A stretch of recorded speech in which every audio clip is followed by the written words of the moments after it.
Library Lion, written by Michelle Knudsen and illustrated by Kevin Hawkes. One day, a lion came to the library. He walked right past the circulation desk and up into the stacks. Mr. McBee ran down the hall to the head librarian's office.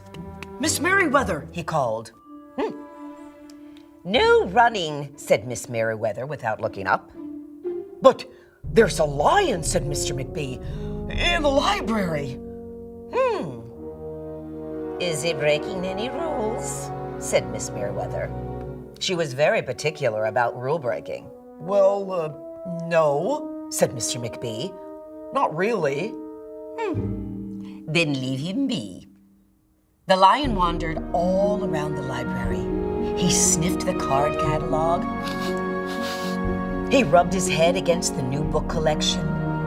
Then he padded over to the story corner and went to sleep. No one was sure what to do. There weren't any rules about lions in the library. Soon it was time for story hour. There weren't any rules about lions at story hour either.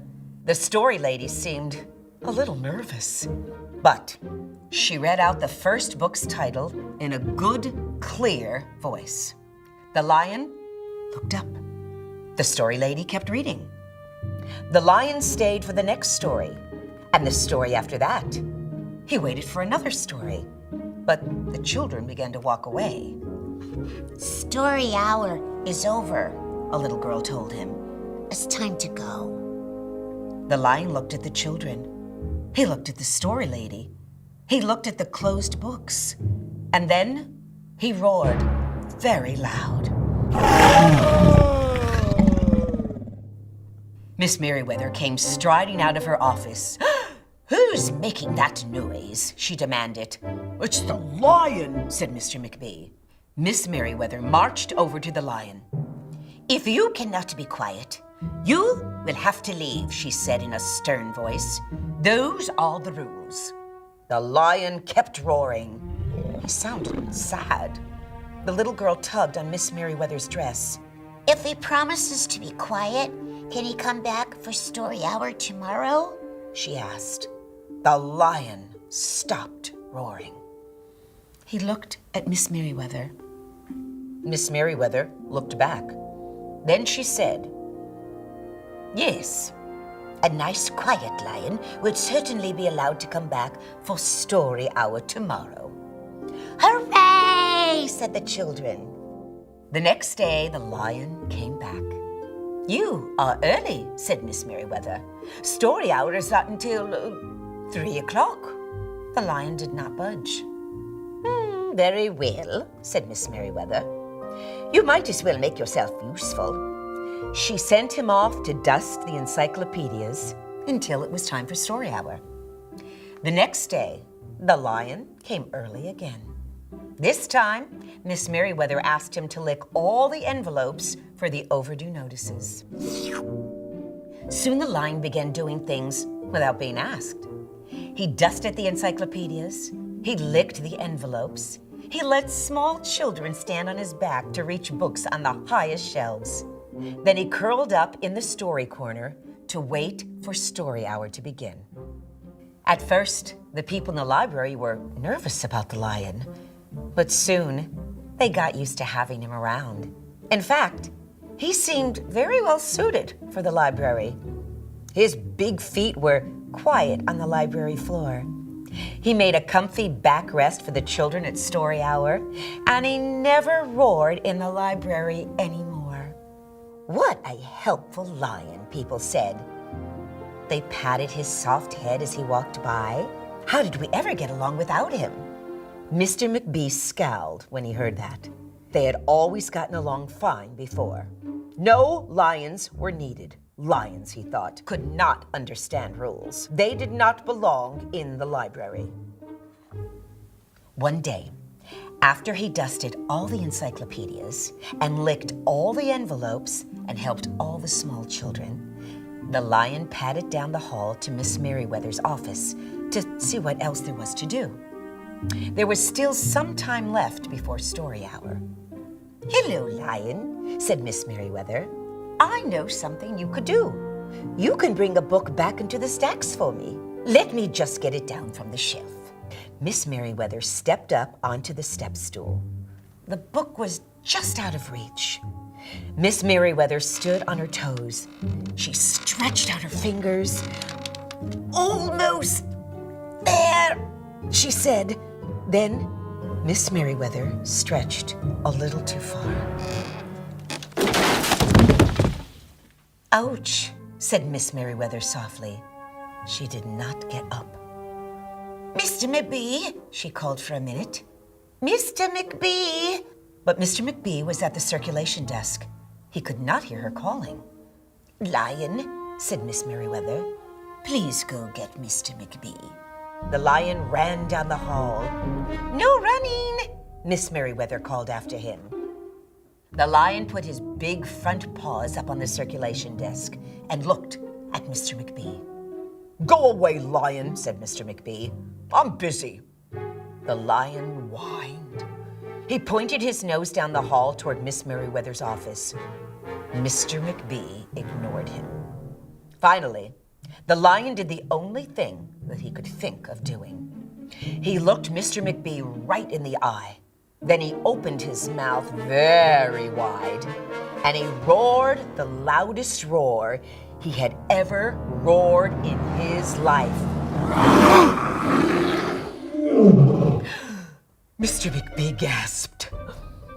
"You're not being quiet," he said to the lion. "You're breaking the rules." Mr. McBee walked down the hall as fast as he could. The lion did not follow him. He had broken the rules. He knew what that meant. He hung his head and walked toward the doors. Mr. McBee did not notice. "Miss Merriweather," he called as he walked. "Miss Merriweather! The lion broke the rules! The lion broke the rules!" He burst into Miss Merriweather's office. She was not in her chair. "Miss Merriweather?" he asked. "Sometimes," said Miss Merriweather from the floor behind her desk, "there is good reason to break the rules, even in the library. Now, please, go call a doctor. I think I've broken my arm." Mr. McBee ran to call a doctor.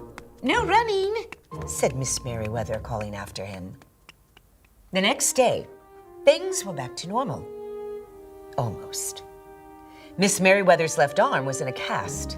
The doctor had told her not to work too hard. "I will have my lion to help me," Miss Merriweather thought. But the lion did not come to the library that morning. At 3 o'clock, Miss Merriweather walked over to the story corner.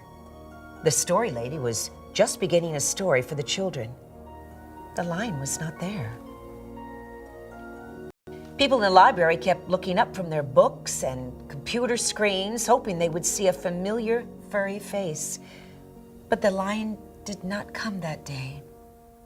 The lion did not come the next day either, or the day after that. One evening, Mr. McBee stopped by Miss Merriweather's office on his way out. "Can I do anything for you before I go, Miss Merriweather?" he asked her. "No, thank you," said Miss Merriweather. She was looking out the window. Her voice was very quiet, even for the library. Mr. McBee frowned as he walked away. He thought there probably was something he could do for Miss Merriweather after all. Mr. McBee left the library, but he did not go home.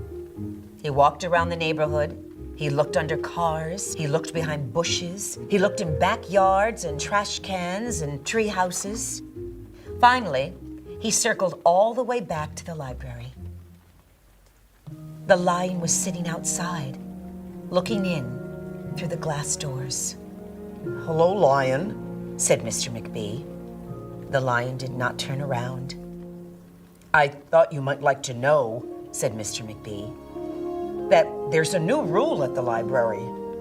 No roaring allowed unless you have a very good reason. Say if you're trying to help a friend who's been hurt, for example.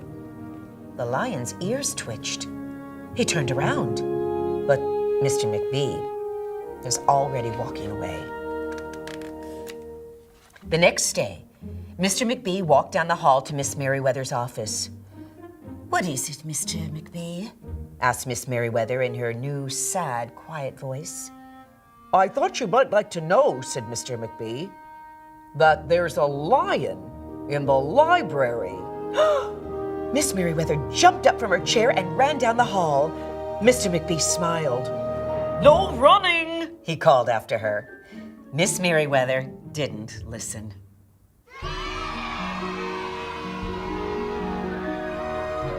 Sometimes there was a good reason to break the rules, even in the library.